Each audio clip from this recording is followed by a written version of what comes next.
மதுரை திருமங்கலம் நகராட்சியில் சாலையில் சென்ற சிறுவனை திருநாய் ஒன்று கடித்து குதறிய நிலையில் பெண் ஒருவர் சைக்கிளை குறுக்கே நிறுத்தி சிறுவனை காப்பாற்றியது சிசிடிவியில் பதிவாகியுள்ளது. கூடுதல் விவரங்களை தருகிறார் செய்தியாளர் பாலமுருகன். வணக்கம். மேலும் விவரங்கள். வணக்கம். திருமங்கலம் நகராட்சி எல்லைக்குட்பட்ட கொடிமரத் தெருவில் நடந்து சென்ற சிறுவனை தெருநாய் ஒன்று கடித்து குதறிய சம்பவம் தொடர்பான சிசிடிவி காட்சிகள் வெளியாகி பதவதப்பை ஏற்படுத்தியுள்ளது. மதுரை மாவட்டம் திருமங்கலம் நகராட்சி எல்லைக்குட்பட்ட கொடிமரத் தெருவில் நேற்று இரவு அந்த சாலை வழியாக நடந்து சென்ற அப்பகுதி சிறுவனை தெருநாய் ஒன்று கடித்து குதறியது. உடனே அதனை கண்ட அப்பகுதி மக்கள் நாயை விரட்டி அடித்து அச்சிறுவனை மீட்டனர்.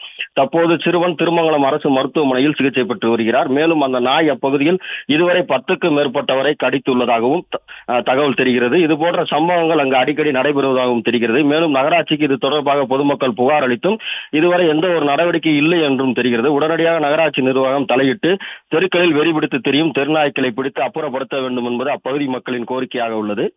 தெருவில் நடந்து செல்லும் சிறுவனை தெருநாய் ஒன்று கடித்து குதறும் சிசிடிவி காட்சிகள் தற்போது வெளியாகி பரபரப்பை ஏற்படுத்தியுள்ளது.